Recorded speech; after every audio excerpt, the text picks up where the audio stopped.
Movido pela eternidade, faça sua vida valer a pena hoje para sempre. Boni Bevere, Introdução. O que há na palavra eternidade que chama a nossa atenção e que, na verdade, tem o potencial de influenciar toda uma nação? Assim é a história de Arthur Stassi, um australiano nascido na virada do século para viver uma vida de desesperança. Tendo vivido seus dias entre a Primeira Guerra Mundial e a Depressão, sua vida foi a de um vagabundo, cheia de pequenos crimes e de alcoolismo. Mas tudo isso mudou quando ele encontrou Jesus no dia 6 de agosto de 1930, e logo depois ouviu seu pastor dizendo em alta voz: "Eu gostaria de poder gritar eternidade por todas as ruas de Sydney." Arthur sentiu-se impelido a fazer desse grito uma realidade. Ele se levantava cedo todos os dias, orava por 1 hora e saía de sua casa entre 5 horas e 5h30 da manhã, para ir aonde sentisse que Deus o estava dirigindo. Durante horas ele escrevia uma palavra, eternidade, aproximadamente a cada 30 metros, nas calçadas de Sydney. Durante mais de 20 anos, seu trabalho foi um mistério. Quem estava escrevendo aquela única palavra que fez com que um número incontável de pessoas parasse para refletir no seu significado, tanto imediato quanto a longo prazo? Será que aquele homem misterioso havia capturado o impacto e o poder dessa única palavra? Somente em 1956 o quebra-cabeça foi solucionado. 2 anos depois da morte de Arthur, em 1967, o poeta Douglas Stewart, de Sydney, publicou estas frases e imortalizou a palavra deste pregador do grafite, esse tímido poeta misterioso Arthur Stassi, cuja obra foi apenas uma única palavra de poder, andou nas maiores profundezas do tempo e do espaço e ali a sua palavra foi dita, e ele ouviu eternidade, eternidade. Ela o atingiu como o som de um sino, melodiosa, ressoando do céu, sombria, vinda do inferno. Um sermão de uma única palavra tocou um país. Sua mensagem foi gravada para as gerações seguintes pelo arquiteto Ridley Smith, que a colocou em uma placa de cobre na Sydney Square. Ela foi vista mais tarde por mais de 4 bilhões de almas de todo o mundo que assistiam à cerimônia de abertura das Olimpíadas de Sydney, e novamente quando foi ornamentada com fogos de artifício na Ponte do Cais, na capital australiana, na véspera do novo milênio. A eternidade prende a atenção de toda a humanidade. Nenhuma raça, tribo ou gênero pode resistir à sua atração. Fomos criados com a eternidade em nossos corações e a compreensão de que há algo além de nossa existência terrena, ainda desconhecido.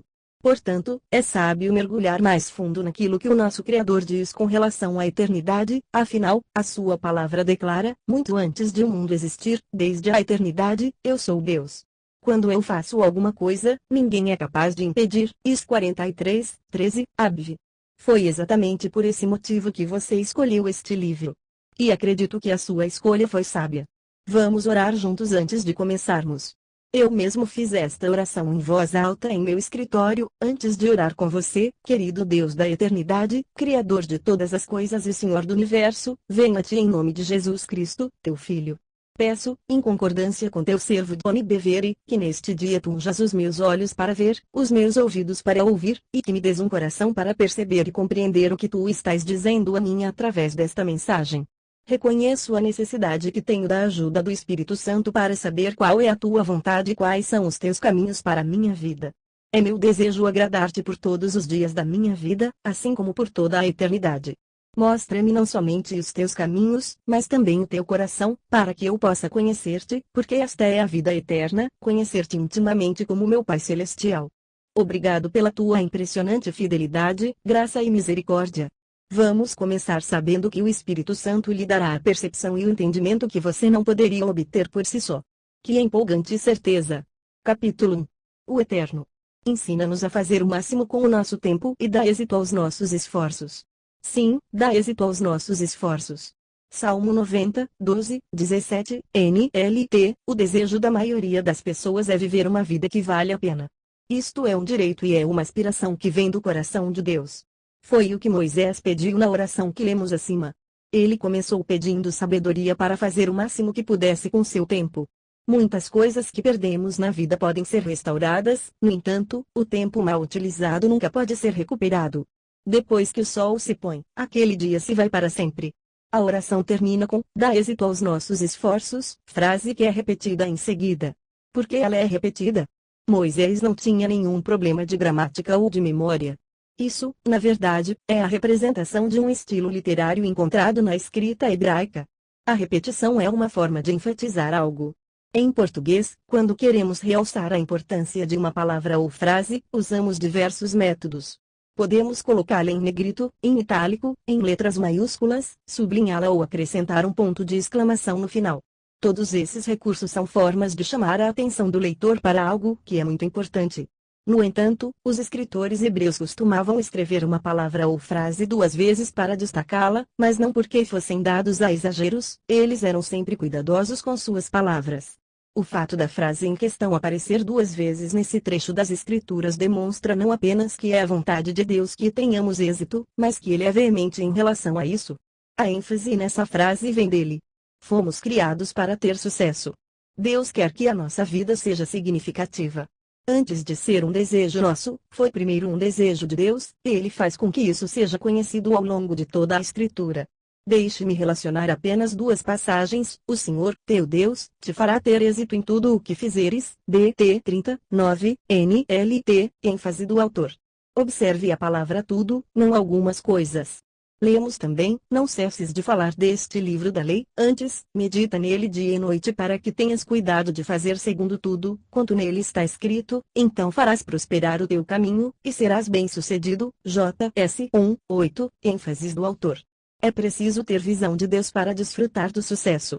As Escrituras declaram, quem dá valor à sua própria vida procura se tornar sábio e usar bem a sua inteligência. PV 19:8, ABV. A sabedoria nos dá o conhecimento e a capacidade para fazermos as escolhas certas no tempo oportuno. A verdadeira sabedoria não é dada aos que têm uma mente afiada, ela é para todos os que temem ao Senhor e estão em Cristo. Para construir uma vida de significado eterno, você precisa fazê-lo através da sabedoria de Deus, e é disso que esta mensagem trata. A sabedoria gera o sucesso, que gera satisfação duradoura e recompensas. Se você for sábio, o benefício será seu. PV 9:12, vi. O Senhor não apenas deseja o seu sucesso, como também anseia recompensá-lo por isso. Mais uma vez, lemos, o Senhor observa passo a passo a vida de quem obedece a Ele de coração.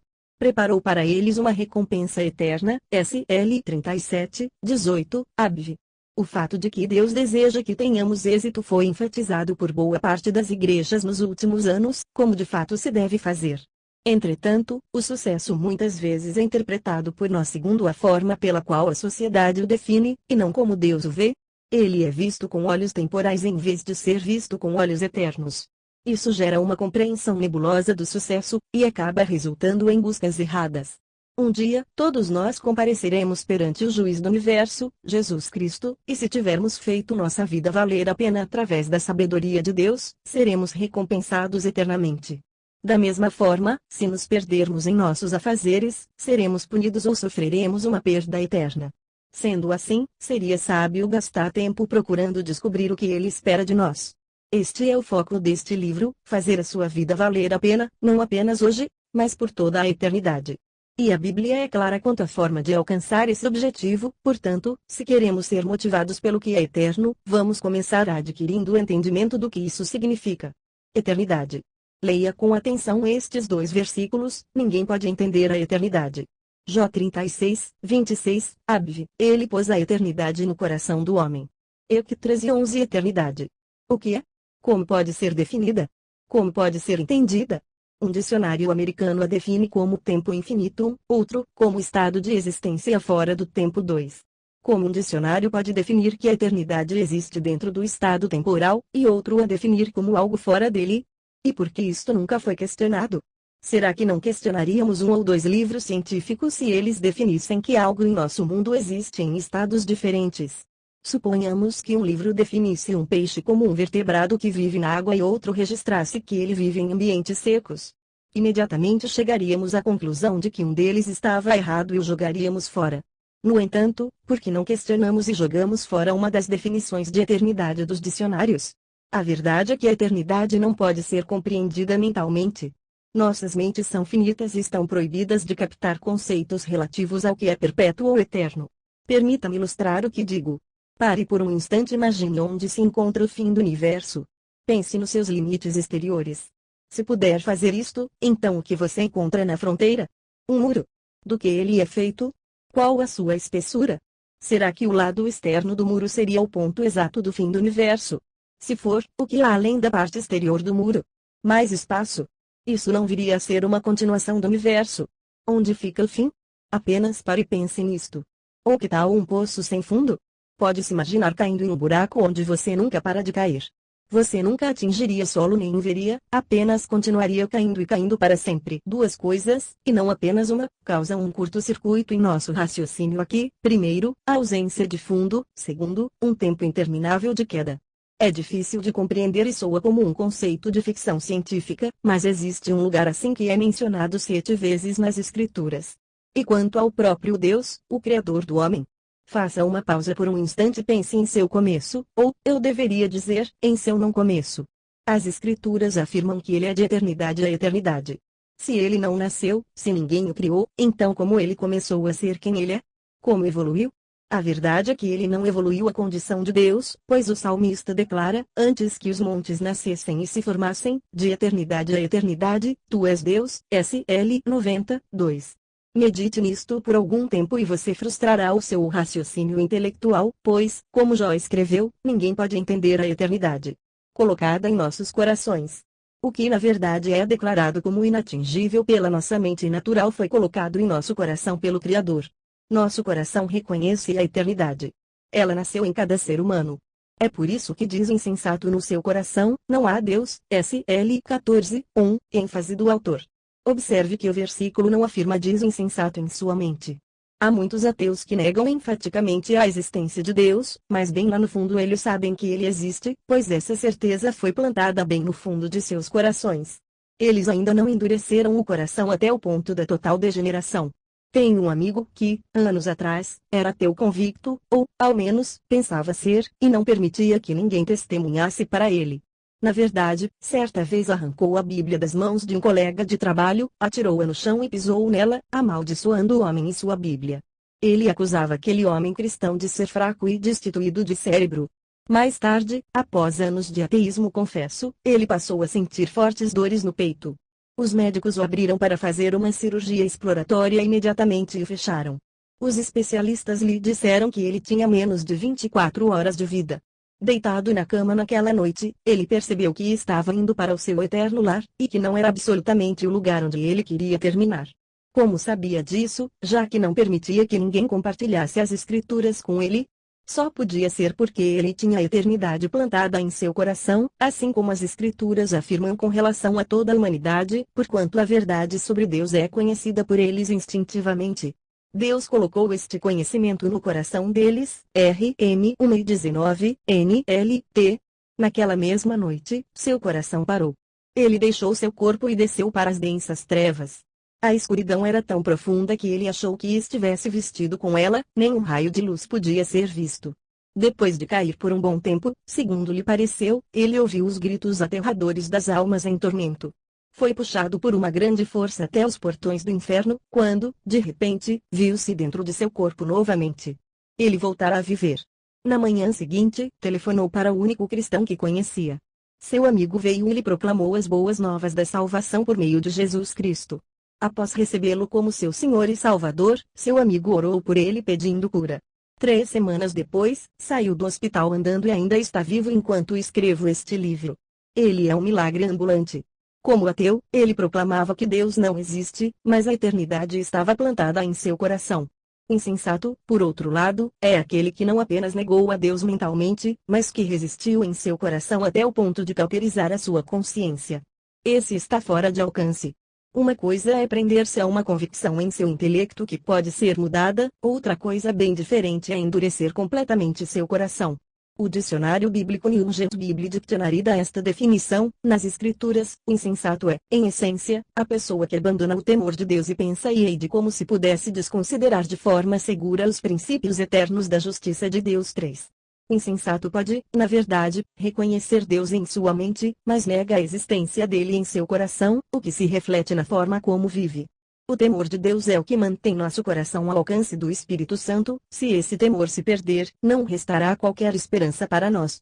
Paulo disse: irmãos, descendência de Abraão, e vós outros os que temeis a Deus, a nós nos foi enviada a palavra desta salvação. Atos 13:26, ênfase do autor. Somente aqueles que temem a Deus são capazes de ouvir as palavras de vida eterna. Definindo eternidade. A eternidade foi plantada em nossos corações, muito embora seja impossível compreendê-la com o nosso intelecto. Sendo assim, para que possamos defini-la, peço que você ouça seu coração, na verdade, faça o mesmo para se beneficiar de todo este livro. Como fazer isso? Em primeiro lugar, reconheça que você precisa do Espírito Santo e peça-lhe ajuda, o que já fizemos, veja a introdução. Ele terá comunhão com o seu homem interior, e não com a sua mente. Em segundo lugar, faça pausas para refletir e meditar quando o seu coração tiver sido tocado ou for envolvido por certas declarações e verdades. Não leia este livro correndo, se fizer isso, o benefício a ser recebido poderá ser limitado. Para usufruir de todo o impacto da palavra eterna de Deus, siga esses 2 passos e você será transformado para sempre. Davi disse: guardo no coração as tuas palavras, para não pecar contra ti. SL 119, 11.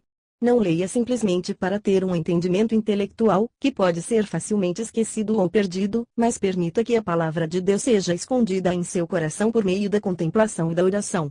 A eternidade dura para sempre, ela não tem fim. Entretanto, não se trata simplesmente de um tempo que jamais acaba. Falar de eternidade em termos de durabilidade perpétua é perder a ideia geral. Para capturar a melhor visão da eternidade, precisamos olhar para o próprio Deus. Ele não é limitado em poder, conhecimento, sabedoria, compreensão ou em glória, para citar apenas algumas de suas características.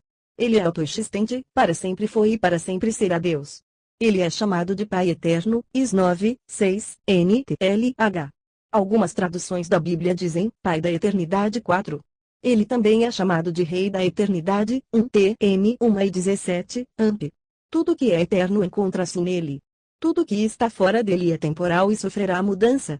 Não importa o quanto alguma coisa pareça boa, nobre, poderosa ou duradoura, no final ela deixará de existir. Até a Terra e o Universo sofrerão mudanças, mas ele não.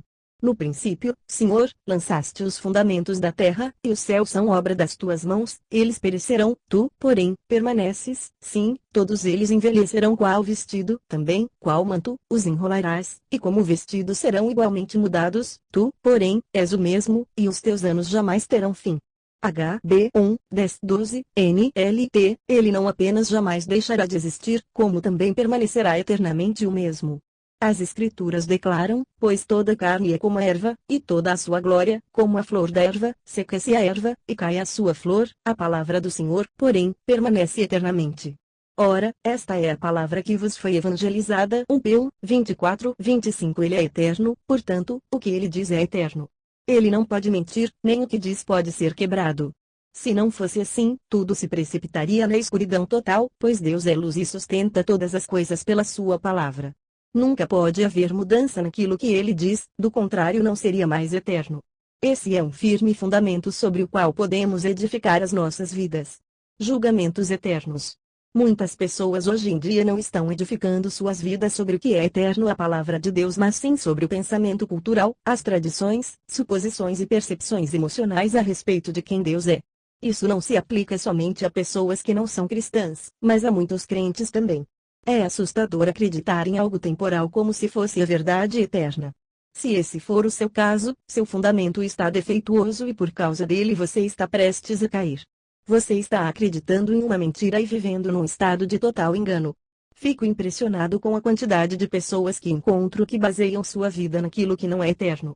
Alguns me falam acerca de Deus e de sua crença em seu Filho, mas aquele a quem confessam simplesmente não é aquele que está revelado em sua palavra. Que grande engano! Como podem acreditar em algo concebido por suas próprias mentes e que foi moldado por uma sociedade que já se declarou contrária à natureza de Deus? Jesus disse: quem não recebe as minhas palavras, tem quem o julgue, a própria palavra que tenho proferido, essa julgará no último dia. Porque eu não tenho falado por mim mesmo, mas o Pai, que me enviou, esse me tem prescrito o que dizer e o que anunciar. Jó 12, 48, 49, ênfases do autor: haverá um dia do julgamento, o qual tem sido pré-ordenado desde a fundação do mundo, At 17 e 31. Aquele dia não trará novas revelações da verdade, antes, todas as coisas serão mensuradas por aquilo que já foi dito. A palavra de Deus, que já possuímos, nos julgará naquele último dia. Ela é eterna. Ela é definitiva. Não haverá exceções, alterações, revisões. Não seria de grande proveito conhecer e viver de acordo com o que ele diz, em vez de supor o que ele teria dito? Os julgamentos feitos naquele dia são chamados de eternos, HB 6:2. Em outras palavras, as decisões tomadas na ocasião, que serão baseadas em como alinhamos nossas vidas com a eterna palavra de Deus, determinarão como passaremos o resto da eternidade. Jamais haverá qualquer mudança nessas decisões, por isso elas são chamadas de julgamentos eternos. Muitos, dessa forma, tanto crentes quanto não crentes, sem saber estão permitindo que o julgamento previsto se precipite na direção deles, sem darem espaço para maiores indagações. Eles colocam falsas esperanças em conceitos que não se encontram na Bíblia. Alguns pensam que Deus levará em consideração todo o bem que fizeram, e que, se superarem as coisas más, acharão graça. Outros que professam a experiência do novo nascimento pensam que, uma vez tendo Jesus como Salvador, não comparecerão perante Ele como juiz. Acreditam estar isentos de qualquer forma de julgamento. Terão uma grande surpresa. E outros, ainda, creem que tudo simplesmente acabará bem. Estão confiando numa misericórdia antibíblica. Nenhum desses conceitos é o que o Novo Testamento revela e ensina. Tais noções, e muitas outras que as pessoas tiraram da própria imaginação são temporais e não eternas, e não prevalecerão naquele dia. Haverá homens e mulheres estupefatos, e eu pessoalmente creio que haverá mais cristãos professos chocados no dia do julgamento do que não cristãos. Confiança no dia do julgamento. Não temos de passar pelo julgamento com medo, mas podemos nos apresentar naquele dia com confiança, à medida que vivemos em Deus, nosso amor é aperfeiçoado. Assim, não teremos medo no dia do julgamento, mas podemos enfrentá-lo com confiança, porque somos como Cristo aqui neste mundo. 1 João 4:17, NLT, observe as palavras à medida que vivemos em Deus, nosso amor é aperfeiçoado. A chave que nos dará confiança no dia do julgamento é o amor de Deus aperfeiçoado, ou amadurecido, em nós. É nisso que muitos na igreja vacilam. Eles veem o amor de Deus à luz daquilo que é temporal, e não à luz do que é eterno. Existe um amor e uma bondade que são admirados pela sociedade e por muitos na igreja, mas eles são determinados por medidas humanas e contrários ao amor de Deus. Deixem-me ilustrar alguns tipos comuns. Nós nos amamos muito e planejamos nos casar.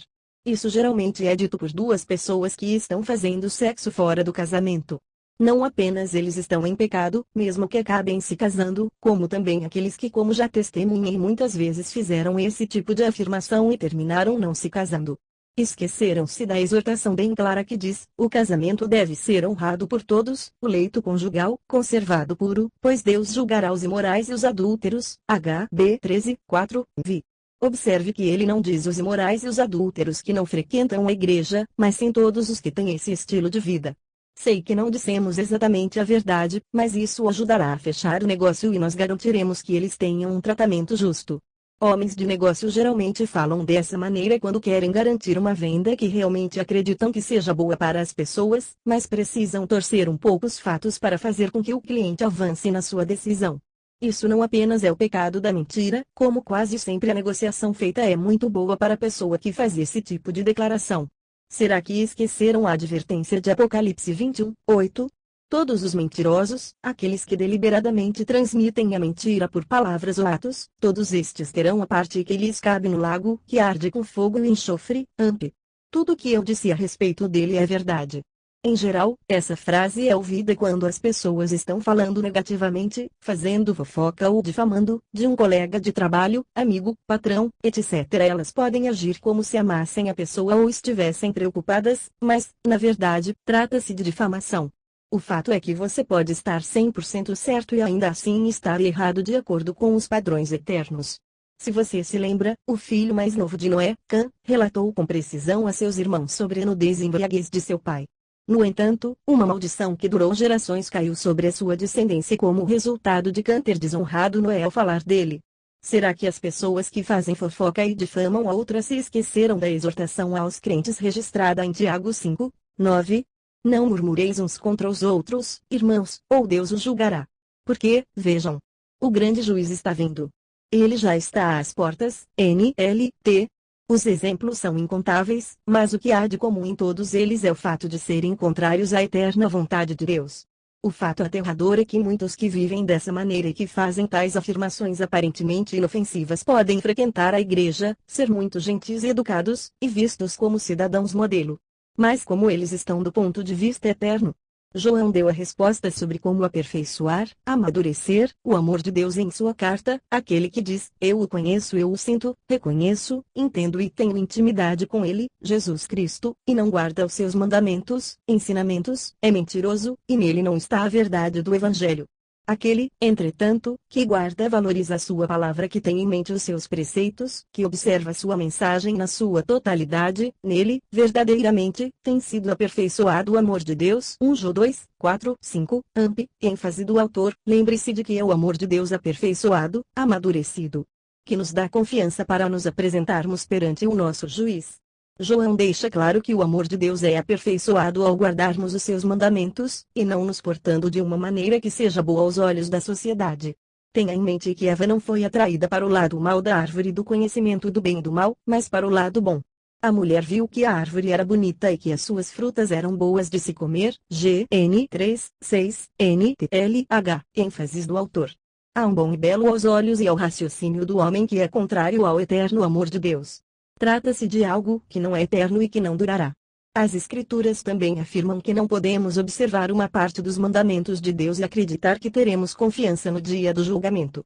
É quando observamos atentamente a sua palavra na sua totalidade que o amor de Deus é amadurecido. É por isso que Deus nos dá a graça, ela nos dá a capacidade de obedecer a sua palavra completamente de uma forma aceitável. Por isso, recebendo nós um reino inabalável, retenhamos a graça, pela qual sirvamos a Deus de modo agradável. HB 12:28. A chave é saber o que o rei deseja e busca, e não o que parece bom aos olhos da sociedade ou esteja de acordo com o raciocínio humano. Por este motivo, Deus nos diz, e não vos conformeis com este século, mas transformai-vos pela renovação da vossa mente, para que experimenteis qual seja a boa, agradável e perfeita vontade de Deus. Romanos 12, 2. Aquilo que pode parecer bom para nossa cultura pode ser uma afronta aos desejos de Deus o Eterno. Permita-me usar uma ilustração. Estou neste instante sentado em um hotel em Singapura, onde estarei pregando para aproximadamente 20.000 pessoas neste fim de semana. Já estive nesta grande nação muitas vezes. Também preguei o Evangelho na Holanda em algumas ocasiões. Na Holanda não é contra a lei ter maconha nos bolsos ou mesmo fumá-la em público. As pessoas podem fumá-la legalmente sem sofrer qualquer penalidade. No entanto, em Singapura, se uma pessoa for apanhada com uma certa quantidade de drogas, e uma quantidade bem pequena, ela será presa e punida severamente. Se ela for apanhada com determinadas drogas, a punição é morte por enforcamento. Quando voamos para Singapura, vemos escrito no cartão de entrada, morte aos traficantes de drogas nos termos da legislação de Singapura. Ora, você pode imaginar um jovem holandês que fuma maconha regularmente viajando para Singapura, e compartilhando a sua erva com os singapurianos? Ele diz satisfeito a esses novos amigos, ei, rapazes, esse negócio é demais. Acalma, dá uma onda legal e tira todas as suas frustrações. Vocês não querem experimentar um pouco? Eu teria prazer em compartilhar com vocês. Ele é preso e imediatamente fica em estado de choque. Por que vocês estão me prendendo? É a primeira pergunta que sai de sua boca dirigida aos policiais. O dia do julgamento chega. Ele está de pé diante do juiz, acreditando de todo o seu coração que aquilo é algum tipo de obra do acaso. O juiz pronuncia sua culpa e punição. O homem, em choque, diz, Excelência, no lugar de onde venho é comum compartilharmos maconha com nossos amigos. Então o juiz diz, você não está na Holanda, você está em Singapura, e em nosso país isso é contra a lei. A confiança do holandês se foi, ele não tem nada mais onde se firmar. Não é possível qualquer recurso, uma vez que ele está diante do Tribunal Superior daquela nação, condenado a não ter qualquer defesa. Quando estive em Singapura há vários anos, havia um jovem americano que foi preso por cometer atos de vandalismo contra um automóvel. Ele foi preso, considerado culpado e condenado a vários golpes de rotão, uma punição que inflige danos físicos permanentes ao se chicotear uma pessoa na parte posterior do corpo com um tipo de planta de bambu tratada com produtos químicos. Até mesmo o presidente Clinton tentou atenuar a pena do jovem. Entretanto, ele não teve êxito. O jovem quebrou as leis de Singapura e teve de sofrer a sua pena. Todos nós compareceremos diante do Supremo Tribunal do Universo. A decisão desse tribunal será eternizada. Muitos ficarão chocados, mas eles não precisam ficar. Você está pronto? De acordo com a palavra de Deus, podemos comparecer perante o juiz do universo com confiança. Este livro destina-se a ajudar você a preparar-se. Se aquele jovem holandês tivesse dedicado tempo a aprender e a preparar-se para entrar em Singapura, ele teria evitado uma penalidade severa. E é extremamente importante para nós fazermos isso, pois a decisão a ser tomada no trono do julgamento durará para sempre.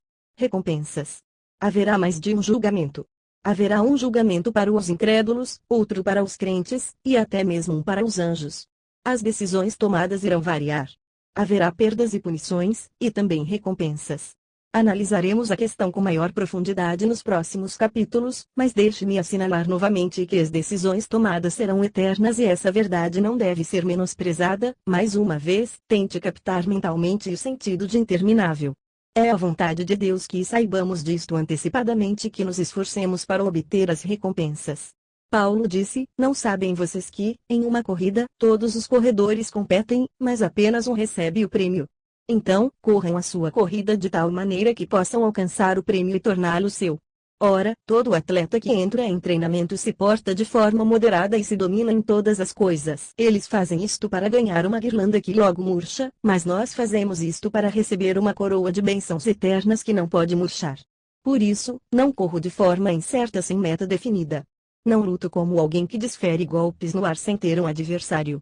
Mas como um boxeador, esmurro meu corpo, trato com rigidez, disciplino por meio das dificuldades e o subjugo. 1 com 9, 24, 27, amp, ênfase do autor, ele está dizendo claramente, não corro de forma incerta, sem um objetivo definido.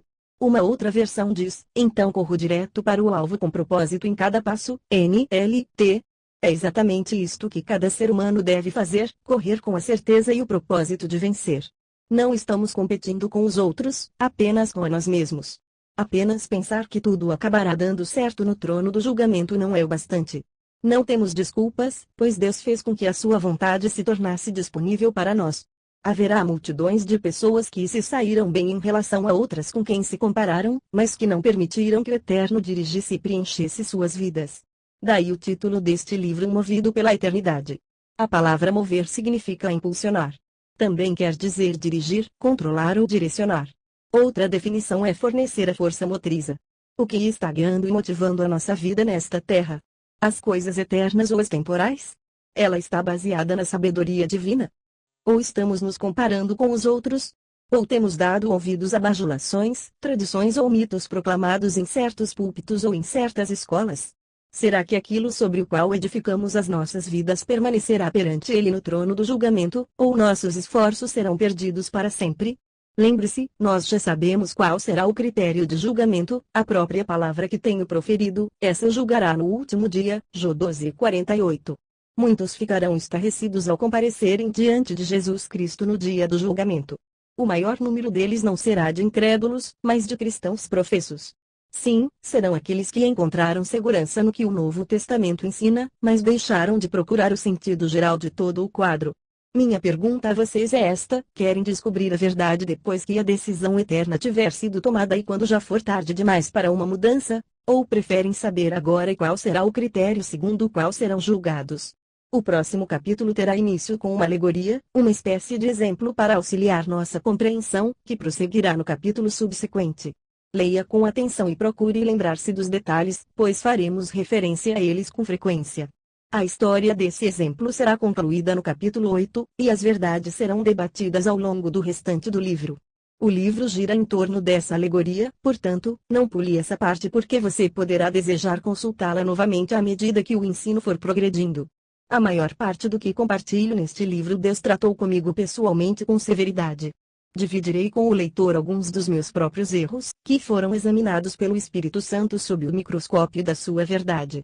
Minha esperança é que isto motive você a consultar as Escrituras com atenção a fim de ter um fundamento firme sobre o qual possa estar de pé no dia do julgamento. Abordarei alguns dos principais conceitos errados de nossa sociedade que fazem com que homens e mulheres vivam distantes daquele que professam como Salvador. Você ficará chocado, desconcertado e, algumas vezes, se sentirá censurado, mas tudo isso será seguido de esperança, promessa e consolo. Se você é corajoso, deseja a verdade e tem um coração sedento por Deus, então vamos seguir em frente. Você ficará feliz por ter tomado essa decisão. Encare esta exortação como algo pessoal, o dom de Deus restaurou o nosso relacionamento com Ele e nos devolveu a nossa vida. E ainda há mais vida por vir, uma eternidade de vida. Vocês podem estar certos disto. Quero que vocês estejam firmes. Sejam confiantes neste assunto, de modo que aqueles que colocaram a sua confiança em Deus se concentrem nas coisas que são absolutamente necessárias e boas para todos. TT 3, 7, 8, mês.